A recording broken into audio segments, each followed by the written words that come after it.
Welcome to this episode of Pastor's Corner. Today's episode is a little bit different because we are hitting a very difficult topic. My name is Jenna.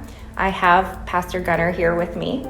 And it's a topic that I unfortunately have some personal experience with. And it's something that I'm going to tell you a lot of people have personal experience with, even though we don't often admit it out loud. Yeah. And that's about abuse and how the church in particular kind of responds to abuse. I grew up in the church. I grew up around churches. I had a loving family, and I remember forming these ideas in my head that marriage is forever no matter what, that divorce is always a sin, and that abuse was the battered woman you see on TV. If you didn't have bleeding and bruises and stuff, you weren't really being abused. And I had this idea that it was something that very rarely happened. Those are the ideas that were formed when I was young, and I don't think that those are very unusual. So you grew up in the church. Did you have different impressions? Well, I did. To a certain degree. I did not have abuse in the home, so it didn't touch me at a young age. And then I don't have any abuse in my marriage now. We have a very, very loving marriage. Just the idea of there being abuse in my marriage is completely foreign. It hasn't been an issue that's touched me personally, but it's come up a lot in pastoral ministry, where I've met with people who are in abusive situations, and it's heart-wrenching. And the bondage that so many people walk around with, where they've got this idea that they could never leave their marriage, otherwise God would hate them, that God would be after them, that they may not be saved. These sorts of worries. I know some of my experiences going to a pastor and asking for prayer or asking for them to contact the other party to offer some sort of support, and then just never hearing from them. And looking back now, I think that maybe that had to do with they didn't know how to respond. Yep. And then there are other ones. I remember going to a church and just getting my kids to Sunday school and not being able to go into the sanctuary because I was just so overwhelmed and in so much emotional pain. And I sat in that lobby and I was sobbing, and people just kept walking by, including pastoral staff. And that wasn't here, right? No, that wasn't here. That wasn't at Chapel Hill. Good. but and I know that wouldn't happen here. But I do remember thinking as I drove home that day that the church should be the safest place to break down. This should be the place that where I start crying, I am surrounded by Christ. Yes. I am surrounded by the people who represent him and who will lift me up and hold me. But that wasn't my practical experience. I think one experience that really kind of turned me away from the church for a while, I did a prayer request in confidence, and that was shared with another pastor. And that pastor contacted the other party without talking to me first, and it put me in a lot of danger. And that was the moment that for many years I stopped trusting pastors. Wow. Well, and understandably so. Yeah. They didn't handle those situations well. There's a definite gap in pastoral training for a lot of pastors. Because we go to seminary and we learn how to parse Greek verbs correctly, and we learn how to put together the perfect sermon for a funeral or a memorial, whatever it might be. We're learning these sorts of skills, but there's a whole other skill set that oftentimes isn't learned, isn't taught, and where we're not bringing in, the best of research, the best of the right practices into pastoral ministry, and also knowing where our limitations are, because pastors can't be all things to all people. It's impossible. And so knowing where we can be most helpful, where our actual call is, what Jesus expects of us scripturally, and what he doesn't, and I think in those instances you're given some good examples of where there's that gap. Yeah. Well, and I'll say, like, I don't think anybody ever intended for harm to happen or intended to hurt me further. It's a lack of thinking, not realizing how serious it is. And maybe there were some thoughts that maybe it was going to be helpful, but it wasn't. Yeah. Well, there's been a big movement in the church to try to acknowledge this lapse in judgment and try to understand abuse better, try to understand, these kind of psychological settings for people, context for people better. And I think that that's incredibly important. I'm very passionate about it because I agree with your earlier statement that the church should be the safest, most loving, most dependable group of people for people facing abuse in their homes. And unfortunately, a lot of times what we've seen historically is that the church tends to support the abuser a lot of times instead of the victim of abuse. One of the questions I had for you is, how would you define abuse? I would define abuse as somebody who has authority or who has some sort of advantage and they use it to get another person to do what they want them to do. That's not in the other person's best interest. And so that could be physical abuse. And it's not always the stronger person in the relationship. I've met people where it's the person who has the ability and willingness to hurt the other person. You've got emotional abuse where somebody is taking advantage of maybe emotional vulnerabilities using manipulation and lies. You have sexual abuse, which, I think that's in the name. And I know that you have affirmed that that is something that can happen in a marriage. Absolutely. Yeah, just because you're married, that doesn't give you the right to take that from another person. No. You have spiritual abuse, and that's using the Bible, using these, they're kind of sometimes called clobber passages against another person. I know that I have been told in the past that God is going to judge me for what I am doing, that the Bible says you must submit.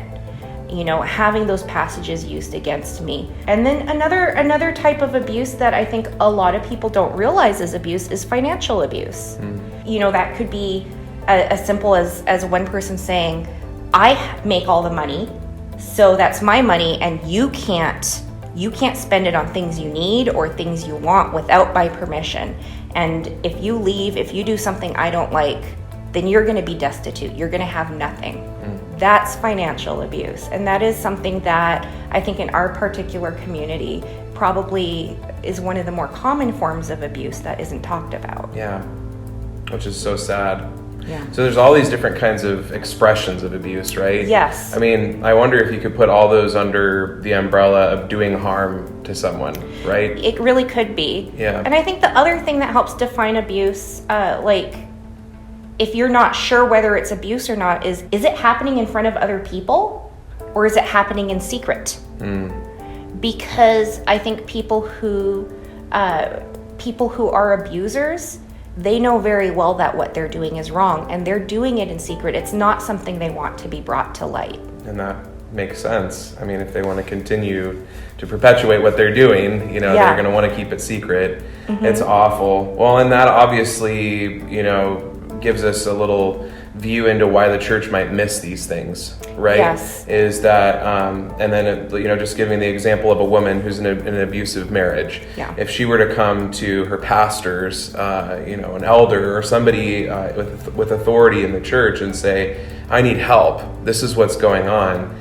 Well, if they're not seeing, like you said earlier, if they're not seeing any physical sign of, having been harmed physically, then they may go, well, are you really in harm's way? Because there's that differentiation between physical and psychological. Yeah. And then you add to it that secretive component that, an abuser may be abusing, his wife and children, just using that same example. And there's no way to verify that because you never see the behavior. The pastor or the elder never sees the behavior. And so that's what makes it so challenging. I think also abusers, a lot of them get good at being manipulative, and they're not just kind of grooming their victims.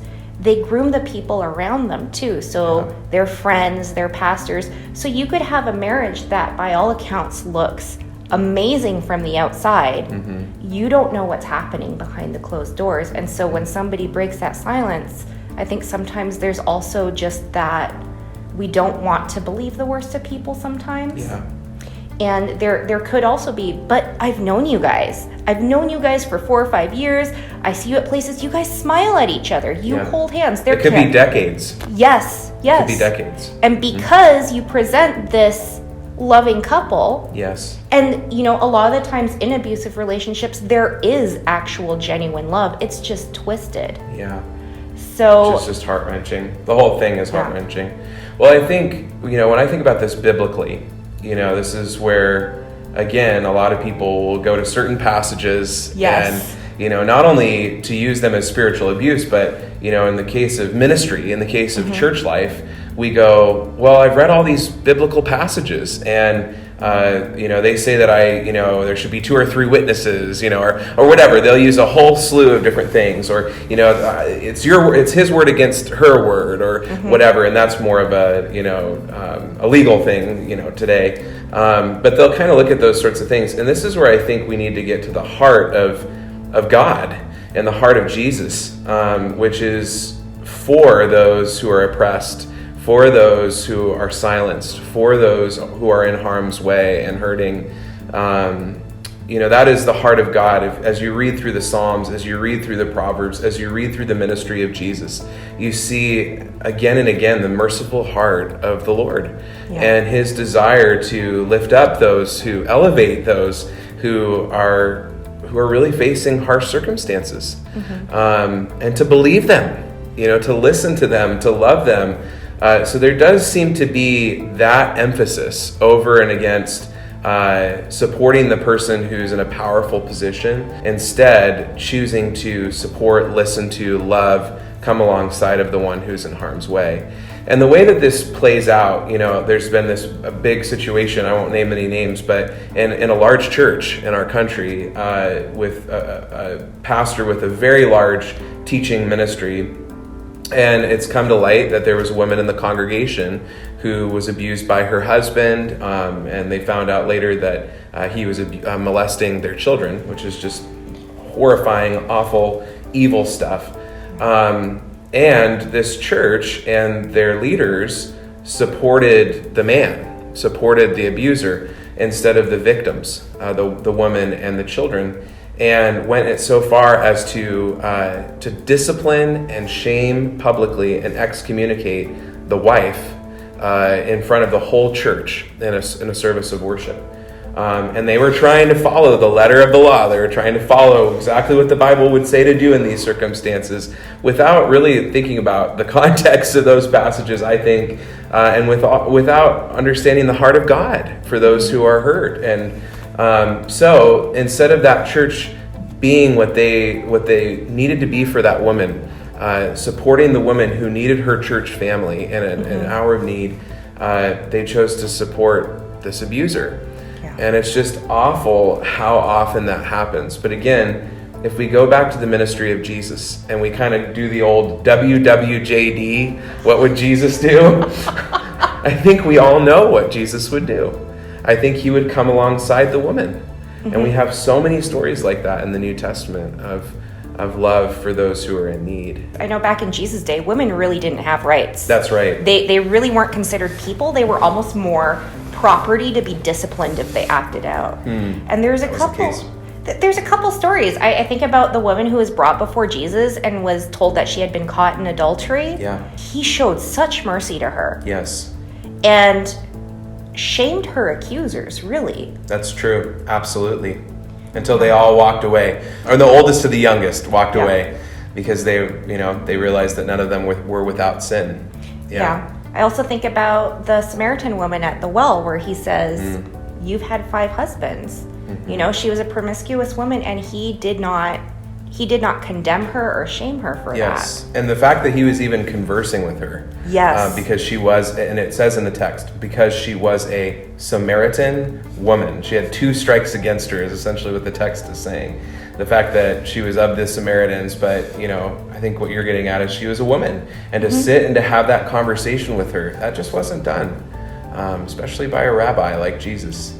So he had such a love for women. He had such a love for children. Yes. What's really mind-boggling, actually, and I just thinking about this text where Jesus said, if someone causes one of these little ones to stumble, it would be better for him if a millstone were tied around his neck and he were thrown into the ocean.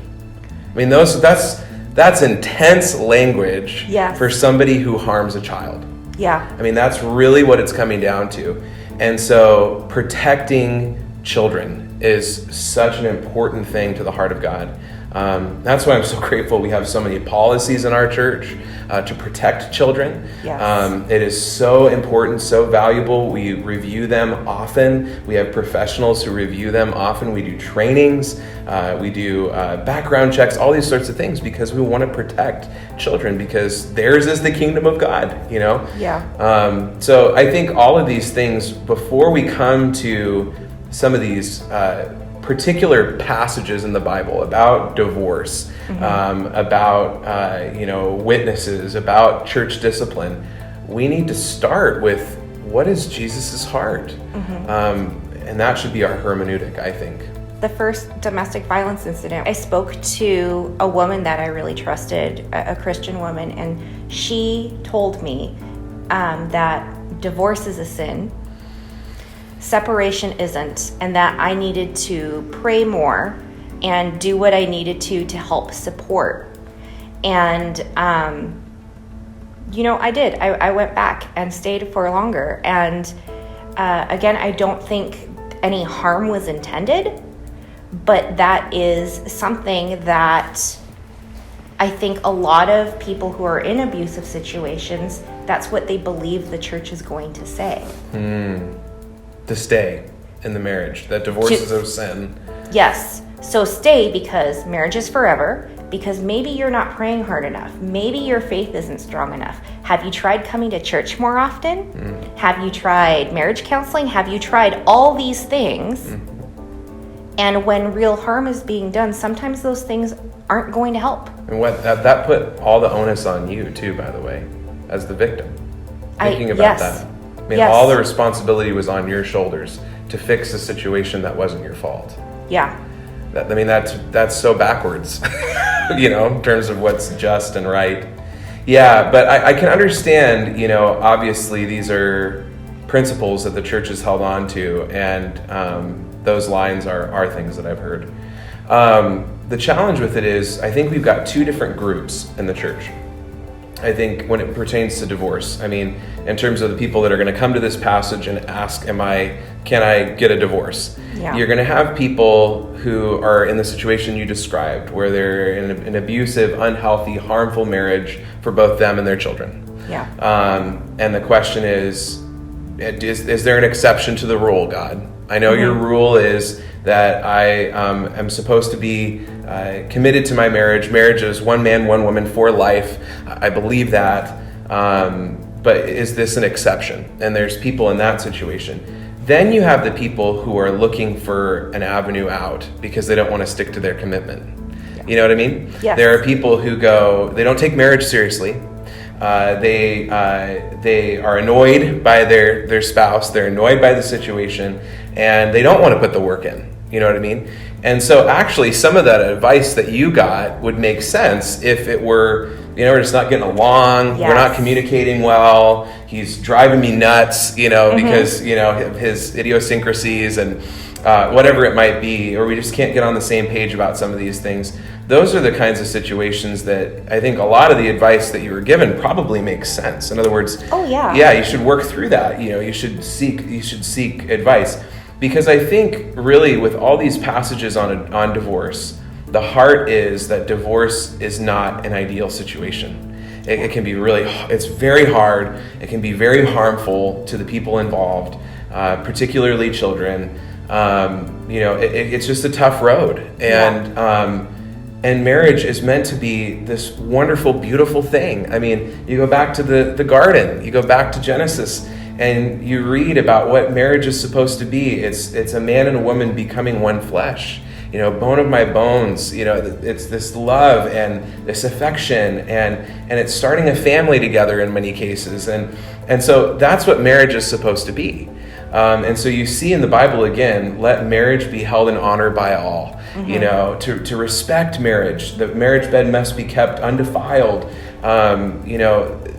Adultery is one of the 10 commandments. Thou shalt not commit adultery. Yeah. So again and again, the principle is marriage is something that God values. That's holy and beautiful and wonderful. And as somebody that's engaged, you believe in the institution of marriage. I do, and I do believe that in ideal circumstances it should be forever. Yes. But I also do think that, having gone through what I've gone through, when the covenant of marriage is broken, that it's okay to walk away. And I'll tell you that the moment that I knew I was going to be okay was at that time I was attending Chapel Hill, is I came in tears to Pastor Larry, and even though something had happened with witnesses and I was being told, yes, it's okay, you need to get out, I still felt like I almost needed that blessing from a pastor. And I'll tell you, Pastor Larry, he cried with me. He assured me that my marriage covenant had already been broken and it was okay for me to walk away, because the minute that I started being harmed, that was no longer a covenant marriage, because that's not what marriage is. Yes, that's right. Yeah, because ultimately, again, marriage is meant to be this lifelong commitment between two people who commit to love each other, to support each other, to walk through life together and honor each other. Yeah. I agree with that. Yeah, so I think ultimately you do have that. That's another group of people, right? So that first group of people are folks who are looking for a way out, and they're not willing to put the work in, and they don't necessarily want to remain committed to their spouse, because ultimately marriage is a covenant, like you mentioned, between a man and a woman and God. Yes. Those are the people involved in the marriage covenant, and that's why we believe in the sanctity of marriage. But that covenant is supposed to put the gospel on display. It's a common grace that puts the gospel on display. So when you read in Ephesians 5 about husbands and wives, it's related to the church. It's related to Jesus and the church and the love that they're supposed to share. And so that really is what marriage is supposed to be. But then you have, like you were saying, this other group of folks who say, well, I'm in harm's way. My children are in harm's way. This is not what it's supposed to be. And so I know a lot of people will be thinking, well, what are the exceptions to the you shall not get divorced rule, so to speak? And so Jesus, there's several passages on divorce in the Bible. Just to do a quick flyby, there's passages in the Gospels where Jesus teaches about divorce. There's a passage in the epistles when Paul teaches about divorce to the Corinthians. And then there are other passages on marriage in general. There's also the passages in the Old Testament, in the law, the Torah of Moses, where he teaches on divorce, which Jesus actually is pulling from that in his teaching. And then there's some comments made in the prophets. One very familiar verse that I've heard quoted a lot in the church is from Malachi 2, which is, I hate divorce, says the Lord. Yeah. I hate divorce. And that can just heap guilt upon party two, right? We're kind of talking about these two groups of people where it's like, I need to get out of here. I'm not safe. This is awful. I'm getting harmed. My children are getting harmed. Can I get out of this thing? Well, those are the moments where you hear echoing, well, God hates divorce. Is God going to hate me? Yeah. That's really at the heart of it. So you have all these passages.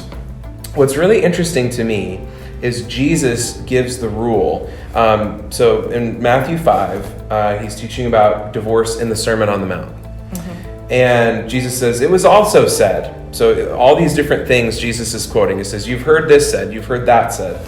It was also said, whoever divorces his wife, let him give her a certificate of divorce. Stop there. First of all, who is he addressing, men or women? Well, he's addressing men. Men, primarily. And this goes back to the context that you're talking about. Yeah. Men had the power. Yes. Men had the power. And so, actually, what we know historically, if we were to understand the greater context, historically what we know is that men could almost divorce women for anything that they wanted to. Okay. And so that's a huge deal. So Jesus is speaking into a context in which the men he's speaking to are going, I could divorce my wife for any reason I want to. She's not making me happy anymore. There she goes. I'm going to write up a certificate of divorce. Yeah. And to be clear, there's no such thing as child support or anything like that back then. No. So she's on her own. Yeah. Will her family take her back? My understanding is that's all up in the air. I mean, really, marriage was a huge protection for women in that time, right? I mean, ultimately, to be out on your own as a woman, having been married, was not a good place to be. And so I think Jesus is very concerned about that. I mean, if we go back to all the things that we've talked about, his concern for women, his conversations with women, his concern for children, and the kind of harsh rebukes about people who would do any harm to a child. We take all that to bear on this text. We take the history to bear on the text. We take also where this is coming from in the Old Testament law to bear on the text. And Jesus is concerned that men are not taking marriage seriously, and that they're not taking their role and their responsibility in their society seriously to look out for the welfare of the women and children that he loves, he's supposed to love. So he's quoting this from the Old Testament, and Jesus says, but I say to you, and he does that every single time. You've heard this said, but I say to you, and this is what made Jesus such an authoritative rabbi and made him Messiah. It says, but I say to you that everyone who divorces his wife except on the ground of sexual immorality makes her commit adultery, and whoever marries a divorced woman commits adultery.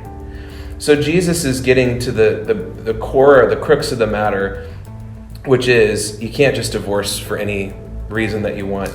Later on in Matthew's gospel, he does a more extended teaching on divorce. Matthew 19. Pharisees came up to him and tested him by asking, is it lawful to divorce one's wife for any cause?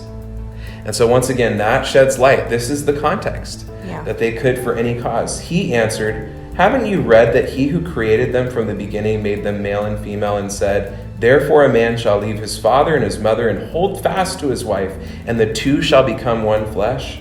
So they're no longer two, but one flesh. What therefore God has joined together, let not man separate. But they said to him, why then did Moses command one to give a certificate of divorce and to send her away?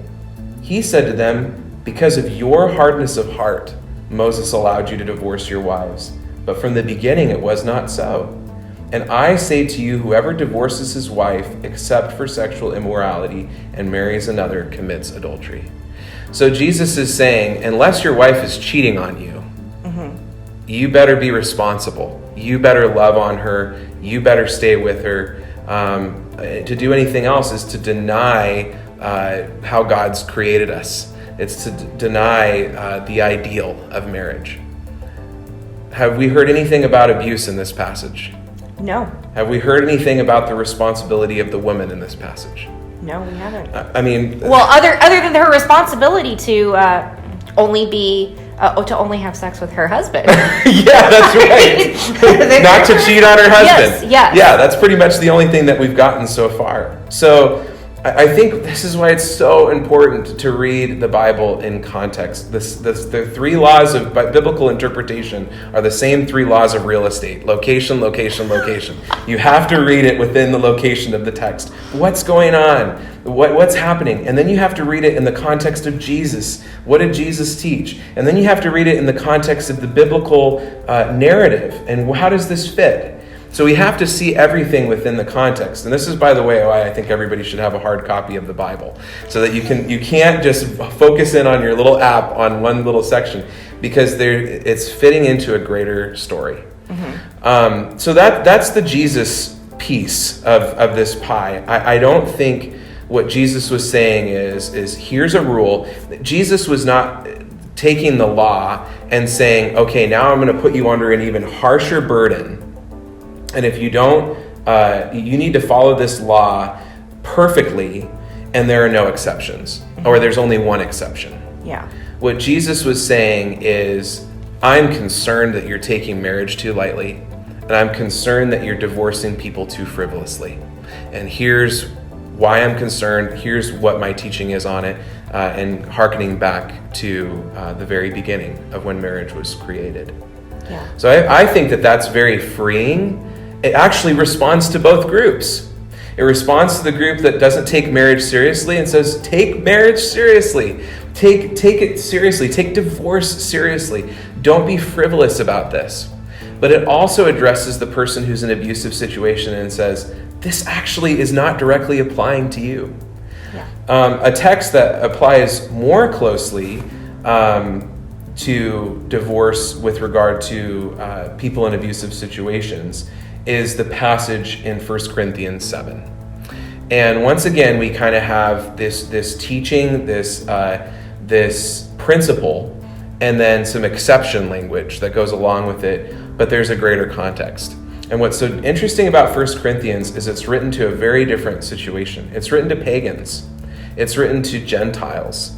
It's written to people who are living in a completely different lifestyle and then becoming followers of Jesus. Mm-hmm. And so what was happening a lot of times, particularly women came to Christ. And so then they're married to a husband who doesn't share their belief system. And so Paul is having to apply the teaching of Jesus and the gospel of Jesus to this situation of marriage in a pagan society where only one spouse comes into the family of God. Mm-hmm. And that would have been a huge deal, because for a woman to come into a religion that her husband was not a part of, like you said, the husband was the ruler. He was in charge. What he said goes.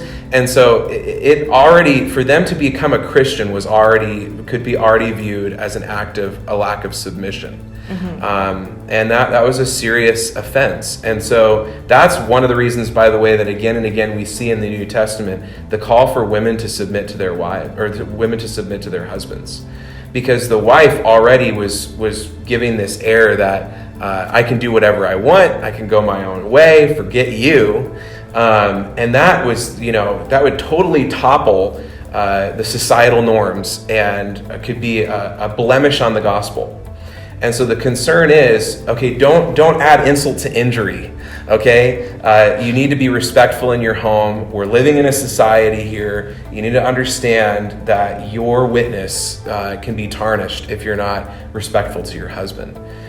So that this context is so huge. But in 1 Corinthians, what we actually get is women who has a husband who is an unbeliever, and what happens is, what happens if the husband leaves? And so we have this and says, I'm done with you. You're going to become a Christian. I'm done with you. And so what we have then is an additional exception to the rule, if you will, with abandonment. And this is the one that I've seen in my pastoral counseling. Had a woman one time that met with me, and her husband had abandoned her. This whole situation was walking her through, you've been abandoned, but your church family is not going to abandon you. Yeah. We're going to walk with you through this. We are going to love you through this. We're going to support you through this.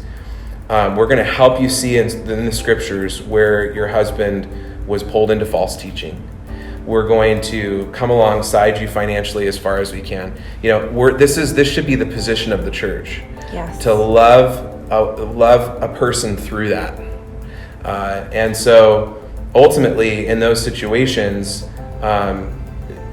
again, you can have a woman or a husband who's abandoned, who's left, and in many cases there's adultery involved, and they go, but am I really allowed to get divorced? Mm-hmm. Am I really allowed to do this? And this is where the church has to come alongside and say, the covenant's already been broken. Yeah. But God's covenant as his child, God's covenant with you can never be broken because of what Jesus did, and you will always be a part of his family. And so we're going to walk you through it. So I think that those are some important things to note with these passages. We need to keep the context in view. We need to understand that it speaks to both those groups, both those parties. Take marriage seriously. Don't divorce frivolously. And ultimately, we serve a gracious God. Yeah. We serve a gracious God who's never going to let us go, and whose marriage covenant with us, it's never going to end because of his incredible faithfulness. Yeah, that's amazing. Thank you so much for talking about this with me. You bet. I know it's a very difficult topic, and I do want to say, if you are in an abusive relationship, I'd encourage you to contact one of our pastors. We would love to help walk you through it. I will assure you, my experience here, I was not abandoned. I did not lose the support of God. I did not lose the support of my church. That was really what kept me for so long in a relationship that I shouldn't have been in, because I was just terrified of losing that. Yeah. And I didn't. They did come alongside me, and they will come alongside you. That's right. And I'm so grateful that you shared your story today. I just want to say I appreciate your vulnerability. I appreciate your honesty, and I'm really hoping that it'll be very helpful to many people. And I'd also say, just like we were talking about earlier, there's limitations to what pastors know and can do. And that's why I'm so grateful that we have such a phenomenal counseling team here. Yes. Because they can address these issues with greater nuance, greater understanding, greater education, and be able to walk folks through that. So I think we can put in our description, right, information Yes. about how to contact our counseling Yes. office. We also have a couple amazing programs. We have Divorce Care, that's a shorter program, and we have Celebrate Recovery that runs year long. And if you are facing any sort of difficulty in a relationship, it's an excellent place to go. I know I've met so many other men and women there, and I've heard amazing stories where marriages have been redeemed even though there was abuse in them, and then there are a number of people who that relationship did end, and we find our support and kind of like a forever family there. That's what they call it at CR, because you're family through Christ and it's forever. That's right. Well, thank you for watching this video. As you were watching through it, you may have noticed that we talked a lot about women who are in abusive situations, and we do acknowledge that there are men who are even in abusive situations as well. So if that's you, we love you, we are with you. Regardless of what situation you find yourself in, we want to come alongside of you as your church family. And so if you are in an unsafe or abusive or even just concerning situation, we have resources here at the church, people who would love to connect with you in our counseling ministry. And so you're going to find information about that in the description below this video. And if you yourself are questioning, am I actually the one that's bringing about this abuse in people's life? Am I hurting other people? And you want to work through some of those hurts of your own, or habits or hang-ups. We have programs and resources for you here too. We believe that nobody is beyond the redemption that is in Jesus. And so you're going to find some resources at the bottom of the screen. Again, thank you for joining us for this honest conversation, and God bless you.